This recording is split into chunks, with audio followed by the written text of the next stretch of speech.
Oi gente, eu sou a Lígia e o vídeo de hoje é sobre o livro O Labirinto do Fauno, escrito pelo Guilherme Del Toro e pela Cornélia Funke.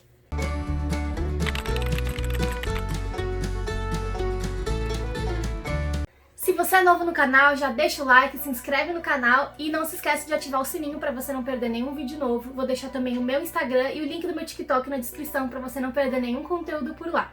Esse é um dos raros casos em que o livro é baseado no filme. Tem outro exemplo aqui no canal do filme dos Goonies, vou deixar linkado pra você assistir depois, que o livro veio depois do filme. E nesse caso é a mesma coisa, esse filme é do Guilherme Del Toro e ele resolveu escrever um livro depois. Eu confesso que eu ainda não assisti o filme, eu nem sabia que o livro era baseado no filme, eu achava que era o contrário. Então eu tô gravando esse vídeo, mas já tô pensando que eu quero acabar logo pra poder assistir esse filme. Bom, e vamos para a história. O contexto histórico desse livro é importante. Ele se passa no auge da Segunda Guerra Mundial, nos anos 1944, na Espanha. A Espanha ela era uma aliada da Alemanha, então eles estavam nesse período de guerra entre os nazistas contra os aliados, né, que a gente conhece na história como os aliados. E o livro conta a história de uma menininha chamada Ofélia. Ela perdeu o pai muito cedo, o pai dela era alfaiate, e a mãe dela, pensando em dar melhores condições para ela e para a filha, resolve se casar de novo com um militar, com um comandante do exército nazista, e ela acaba engravidando dele. E elas se mudam para essa casa dele, que é tipo um quartel, um acampamento, um posto avançado assim de combate, que é cercado por uma floresta mágica e um grande labirinto. Esse general, o capitão, ele se chama Vidal, e ele é um homem extremamente cruel, egoísta, narcisista, tanto que ele não tá nem aí pra Ofélia e pra mãe dela, mas ele vê essa oportunidade do filho nascer, de dar continuidade para a sua linhagem pura, né, do que ele acredita. Então ele dá muito valor ao filho dele que vai nascer, mas meio que deixa de lado a Ofélia e a mãe dela. O passado dele é muito interessante até. O pai dele era um rei, um homem muito influente, e ele adorava relógios. Ele tinha uma coleção de relógios e cada vez mais queria mais e mais relógios. E ele tinha um bobo da corte favorito. E um dia o bobo da corte foi brincar com ele, dizendo: você fica olhando tanto para esse relógio que um dia você vai morrer e não vai nem perceber o tempo passar. Alguma coisa desse tipo. E ele ficou com muita raiva e mandou matar esse bobo da corte. Umas semanas depois, ele recebeu de presente um relógio com uma carta. E a carta dizia que quando aquele relógio parasse, a vida dele também chegaria ao fim. E desde então esse rei passou os dias dele olhando para o relógio, contando os minutos com medo dele parar e a hora da sua morte chegar. E aí chegou a hora da sua morte, e quando ele morreu, ele bateu no relógio, no vidro, justamente para mostrar para o filho o momento exato em que ele morreu, para o filho não se esquecer que a morte dele também deveria ser honrosa. E esse filho é o Capitão Vidal. E ele usa esse relógio quebrado no braço e ele é obcecado, fissurado em ficar olhando para o relógio. No caso, ele tem medo da morte também e, por ser extremamente orgulhoso, não aceita nenhum tipo de derrota.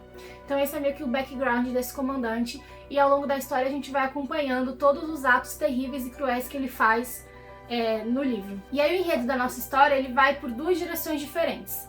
Primeiro a gente acompanha esse oficial, Vidal, na sua luta ferrenha contra os rebeldes ali da região, que são contra a guerra, que querem acabar com a guerra. Então os rebeldes tentam roubar suprimentos e descobrir os planos futuros dos oficiais. Os oficiais tentam capturar e matar esse pessoal que fica fugindo e vive meio que isolado na floresta. Então a gente acompanha esse dia a dia dessa rotina militar e dessa guerra que não acaba. Uma personagem importante nesse contexto é a Mercedes, que ela é meio que a cozinheira, a faxineira ali da casa, só que ela na verdade é a irmã do líder dos rebeldes, né, dos guerrilheiros. E ela rouba informações para passar para os guerrilheiros. Claro que os oficiais ignoram a existência da Mercedes, então ela entra para servir o Shyla, consegue dar uma olhadinha no mapa, onde eles marcam o próximo ataque. Aí chega um carregamento de comida, a Mercedes que é encarregada de guardar na despensa. Ela pega um pouquinho e esconde pro irmão dela, os guerrilheiros na floresta, poderem comer. Então ela tem esse papel importante de espiã, digamos, para tentar ajudar os guerreiros contra os militares nazistas. E em paralelo a gente conhece que é a história principal, só que na verdade no final elas se cruzam, né? É a história da Ofélia. Um dia a Ofélia recebe a visita de um fauno. Eu vou deixar uma imagem de um fauno aqui, mas ele é uma criatura metade humano, metade cabra, metade bode, sei lá, mágica, claro. E ele é do reino do submundo. No reino do submundo existia um rei e a rainha e eles tiveram uma filha chamada Princesa Moana. E há muito, muito tempo atrás a Princesa Moana desapareceu, ela fugiu, porque ela queria ver o céu, ver as estrelas, e no submundo, como era embaixo da terra, ela não podia. E ela nunca foi encontrada. E desde então o rei e a rainha do submundo fizeram de tudo para encontrar a princesa perdida, a Princesa Moana, e deram ao Fauno a missão de encontrar e resgatar ela. O que dá a entender no livro é que a Ofélia é meio que a reencarnação da Princesa Moana. Então ela recebe a visita desse Fauno e diz, olha, você tem que cumprir 3 missões secretas, ninguém pode saber. Depois que você cumprir as 3 missões, você vai conseguir voltar para casa, para o seu reino e receber o seu trono e encontrar seu pai e sua mãe. E a Ofélia fica muito feliz, porque depois que ela perdeu o pai, tudo na vida dela passou a desandar.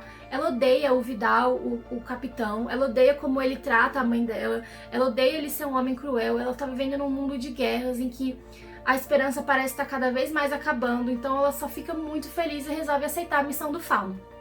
Claro que são várias aventuras e desventuras que ela enfrenta. Tem uma parte, inclusive, bem assustadora. Eu vou só deixar a foto aqui rapidão, só pra vocês, sim, é bem assustador.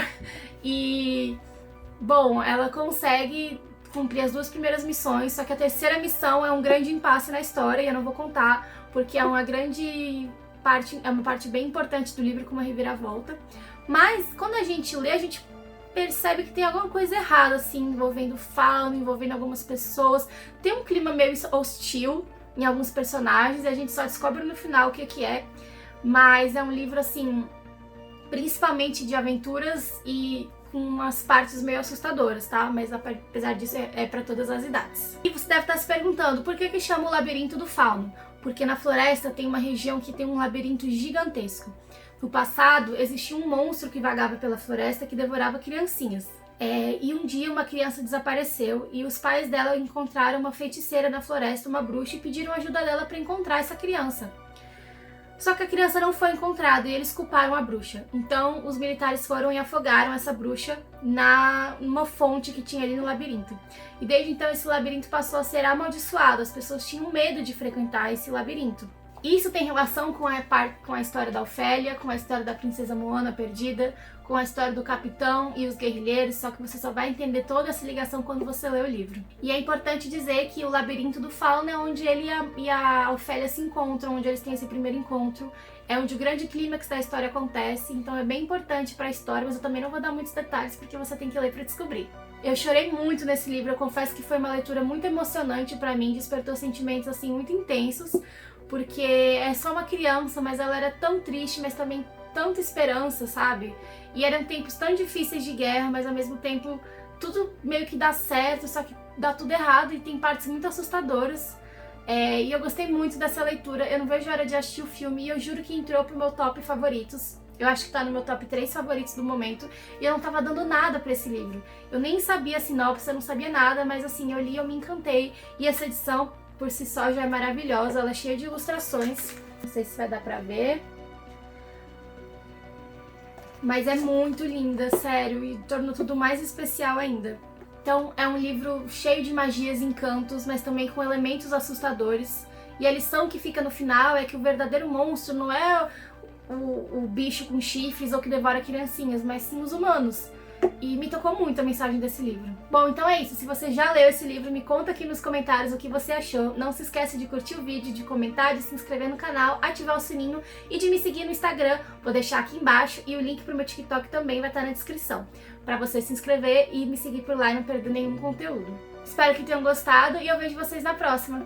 Tchau! Inclusive, eu me identifiquei muito com a Ofélia, tem uma parte do livro, eu não achei aqui pra citar pra vocês, mas ela fala assim, a mãe dela: Ofélia, tem um presente pra você. E aí a Ofélia fala: é um livro?